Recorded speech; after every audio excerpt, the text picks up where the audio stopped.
J'espère que vous allez bien, j'espère que vous vous portez bien. L'affaire Doualem, Ami Boualem ou Boualem Naaman sera certainement une nouvelle épreuve décisive dans les relations algéro-françaises. Va-t-on aller vers davantage de tensions et d'escalade ou va-t-on vers l'apaisement comme le prétend Abdelmadjid Tebboune, le président algérien? La justice française a validé définitivement l'expulsion de celui qui est considéré comme le doyen des influenceurs et des partisans du pouvoir algérien en France. La justice française, le 25 mars 2025, a rejeté son recours pour l'empêcher son expulsion alors qu'il avait été arrêté le 20 mars 2025. Il a été placé dans un centre de rétention administrative en attendant qu'il puisse accomplir, qu'il puisse demander tous ses recours et toutes les démarches nécessaires afin de contester sa procédure ou la décision de l'expulser vers l'Algérie, une décision qui a été prise par le ministère de l'Intérieur français à travers une commission d'expulsion qui s'appelle la COMEX du département de l'Hérault, la région de Montpellier et ses environs, dans laquelle était établi Boualem Naaman. Alors, c'est une décision importante pour l'avenir des relations algéro-françaises. Parce que maintenant, la balle est dans le camp des autorités algériennes. Maintenant, la France va l'expulser. Elle va demander à laisser passer consulaire. Normalement, elle n'est pas censée demander à laisser passer consulaire parce que les accords de 1994 affirment clairement que quand un Algérien, il est détenteur d'un passeport algérien, il est reconnu comme Algérien, que son identité ne pose plus problème, la France peut l'expulser sans demander le laisser-passer consulaire. Et Boualem Naaman, il est plus qu'Algérien, il le dit lui-même, c'est un partisan du pouvoir algérien. Il a des centaines et des centaines de vidéos, ça fait 3 ans qu'il milite ouvertement sur les réseaux sociaux, il organise des rassemblements sur le terrain avec le drapeau algérien et ça fait 3 ans qu'il était l'un des agents de propagande du pouvoir algérien à l'étranger. Encore une fois, Ami Boualem n'est pas n'importe qui, c'est un influenceur extrêmement connu, extrêmement populaire auprès des partisans du pouvoir algérien et qui avait une grande influence puisqu'il était utilisé comme une référence à chaque fois qu'il fallait attaquer, diaboliser, insulter, intimider, menacer, discréditer ou diffamer ou injurier ou calomnier les détracteurs du pouvoir algérien. Boualem Naaman, il est père de 2 enfants. Les 2 enfants ont la nationalité française. Il est en France depuis 1988. Harraga, au départ, il était Harraga en France en 1988. Il est venu à l'âge de 23 ans. Aujourd'hui, il a 60 ans, 59 ans, 60 ans plus exactement. Il a été condamné pour plusieurs faits de délinquance. Il a été condamné à 4 reprises entre 1990 et 2005. Principalement pour des faits d'infraction à la législation sur les stupéfiants. Et d'infraction à la législation sur les étrangers. En réalité, il a été emprisonné et condamné pour des trafics de drogue. Et pour présence en situation irrégulière sur le sol français. Il a été condamné en 2010 pour défaut de permis de conduire. Il a conduit sans permis de conduire. Il a bénéficié d'un titre de séjour en tant que parent d'enfants français. Il est en règle depuis 15 années sur le sol français. Voilà la situation de ce Boualem Naaman. Très complexe à la fois et très clair à la fois. Harraga, grâce à il a fondé une famille en France, grâce à ses enfants qui ont la nationalité française, et il a pu avoir les papiers français. Boualem Naaman, il a vécu toute sa vie en France. C'est intéressant, pourquoi je parle de lui? Parce que pour moi, il illustre un syndrome. Le syndrome d'une maladie qui fait des ravages au sein des partisans du pouvoir algérien. Le pouvoir algérien n'a pas que des détracteurs, il n'a pas que des opposants. Il n'a pas que des personnes qui le détestent ou qui le diabolisent ou qui le discréditent ou qui le considèrent comme illégitime. Il a énormément de partisans, de supporters. Que ce soit en Algérie, y compris à l'étranger. Et peut-être, je n'ai pas fait d'études, de statistiques, je fais des constats empiriques à partir de mon expérience, où je parle avec beaucoup de gens, je fréquente beaucoup de gens, j'analyse énormément, on a beaucoup de sources. Peut-être que les partisans du pouvoir algérien les plus véhéments, les plus engagés, les plus agressifs, sont paradoxalement à l'étranger. On les retrouve paradoxalement plus à l'étranger qu'à l'intérieur du pays. Et c'est ça le maladie dont je vais vous parler aujourd'hui. Ils sont partisans du pouvoir algérien, mais ils ne vivent pas en Algérie, ils ne veulent pas retourner en Algérie, ils n'ont rien construit en Algérie. Boualem Naaman, pendant 3 ans, de 2022 à 2025, il était l'un des influenceurs les plus en vue, les plus populaires et les plus, encore une fois, engagés, les plus agressifs sur les réseaux sociaux contre les opposants algériens et là, les plus grands défenses parmi les agents de la propagande du pouvoir algérien. Mais il a fait toute sa vie en France.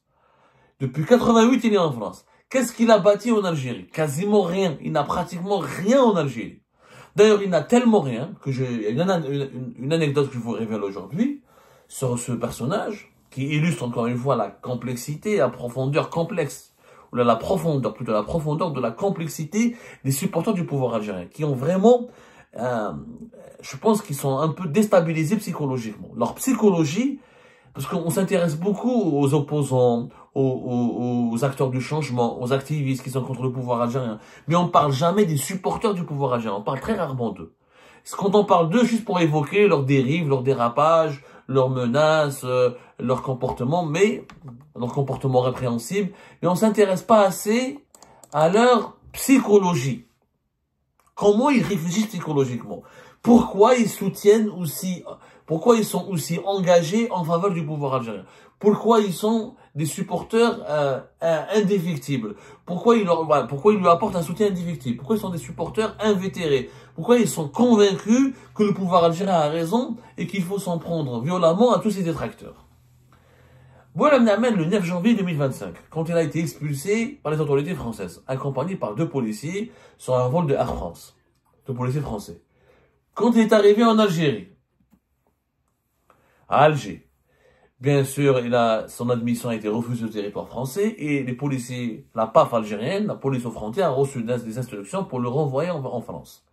Pendant ce temps-là, et pendant cette période, pendant les quelques heures où sa vie où la vie de Boualem Namen était en suspens, était en pause, pendant une période, ces quelques heures d'incertitude, d'étonnement, parce que c'était complètement extravagant. Un Algérien, partisan du pouvoir algérien, et grand influenceur au service du pouvoir algérien, expulsé par les autorités françaises, mais sans payer les autorités algériennes, ce même pouvoir algérien que Boualem Namen soutient aveuglement et qu'il défend fanatiquement sur les réseaux sociaux, ne veut pas de lui, ou il lui refuse d'accéder au territoire algérien.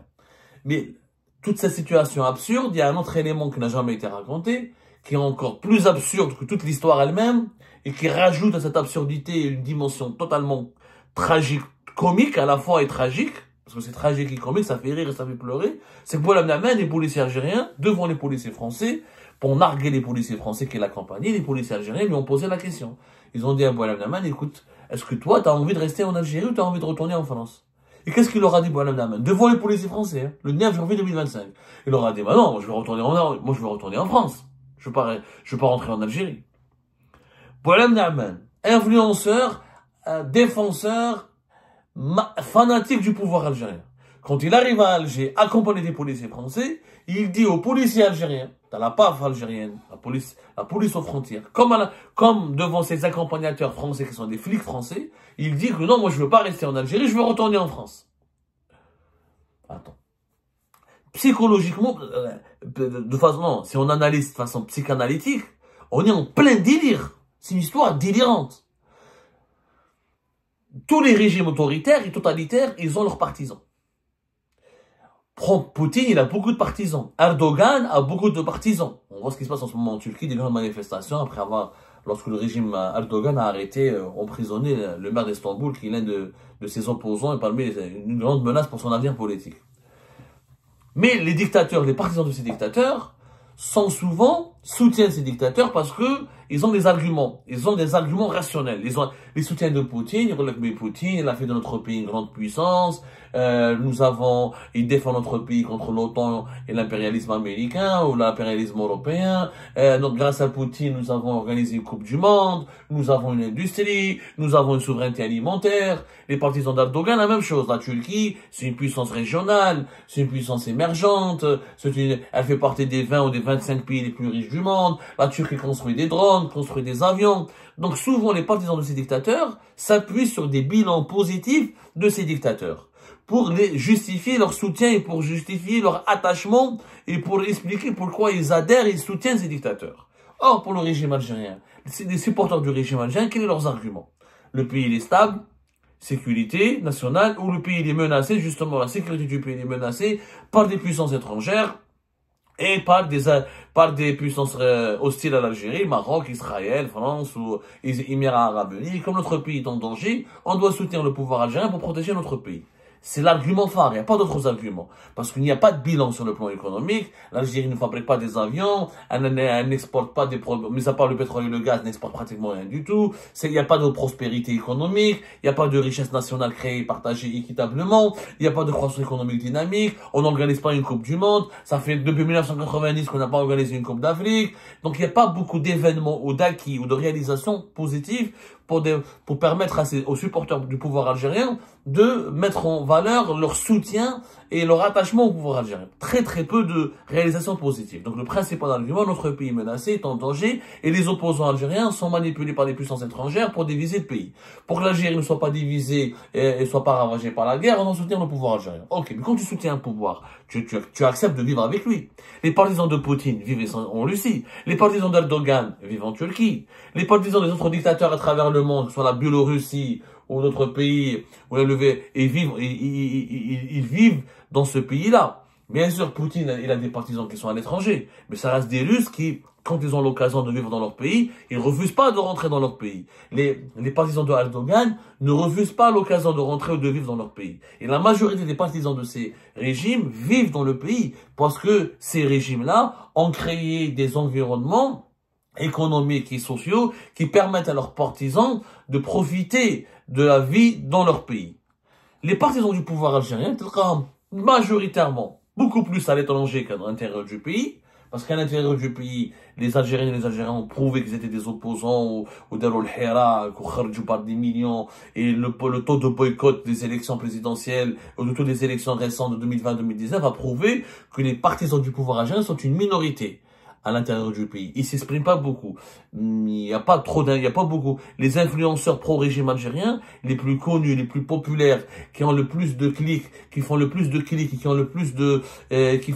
vues sur Internet, sur les réseaux sociaux, et qui sont les plus médiatisés, ce sont des personnes qui sont à l'étranger, qui m'ont des personnes qui ont été arrêtées, les Azo Youssef, avec Sofia Talion. Les influenceurs pro-régime algérien en Algérie, ils sont pas aussi populaires que ça, parce qu'en Algérie, ils sont pas considérés comme crédibles. Parce que même les Algériens ne les suivent pas. Par contre, quelqu'un qui est à l'étranger, qui est en France, qui est en Angleterre, qui est au Canada, et qui soutient le pouvoir algérien, ça c'est intriguant. Les Algériens les suivent. Les Algériens les suivent, parce qu'ils disent هذا كيف هبل هذا في الكندا هو ماهوش عايش معنا mais راهو مع السلطة راهو مع le pouvoir. Ces gens-là, malheureusement, c'est pas malheureusement, je sais pas si on dit malheureusement, plutôt étonnamment, ces gens-là ne veulent pas vivre en Algérie. Ils soutiennent le pouvoir algérien, mais ils ne vivent pas en Algérie. Boualem Na'man, Alger. Normalement, tu passes ton temps à dire Tahia Ami Tebbout, Tahia Ami Shingriha. Tu devrais être content quand t'as accompagné, on t'a offert un billet gratuit vers l'Algérie. Ce pays prospère, ce pays riche, ce pays ce régime que tu défends bec et ongle sur les réseaux sociaux. Mais à la moindre occasion, quand Boualem Na'man, on l'a chassé de France, il a eu la peur de sa vie, il est en train de faire tous les recours possibles pour ne pas aller en Algérie, pour ne pas vivre en Algérie. Il a dit clairement à Alger le 9 janvier 2025, ah non, moi je veux rester en France, je veux revenir en France, je ne veux pas rester en Algérie. Est-ce qu'un partisan de Poutine aurait dit ça? S'il était expulsé vers la Russie, est-ce qu'il aurait dit non, je veux pas rester en Russie, je veux revenir quand il est partisan, je parle pas des opposants, quand il est partisan du régime est-ce qu'un partisan du régime de Poutine ou un partisan du régime de Erdogan, qui sont des dictatures reconnues, assumées même, est-ce qu'ils vont dire, ah non, on veut pas rester en Turquie ou en Russie, on veut retourner de là où on nous a expulsés? Vous ne verrez jamais ça. Je n'ai jamais vu ça. Et j'aimerais bien voir un cas comme celui de Boualem Na'man. Et d'ailleurs, Boualem Na'man, on a entendu parler de lui parce qu'il a été expulsé. Il y a eu une histoire. Il y a eu un scandale. Il y a eu un événement.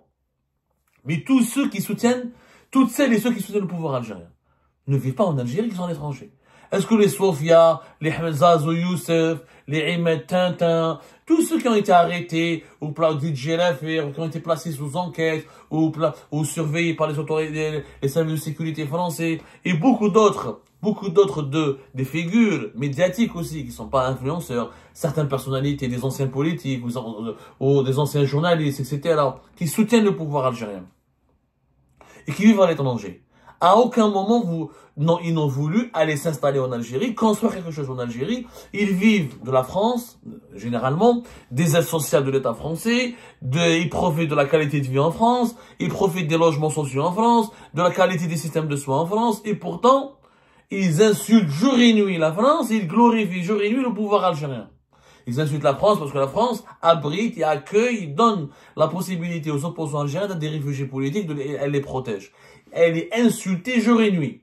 Mais Boualem Naaman et les autres n'ont jamais voulu aller vivre à côté de Chengueléha et de Tebboune.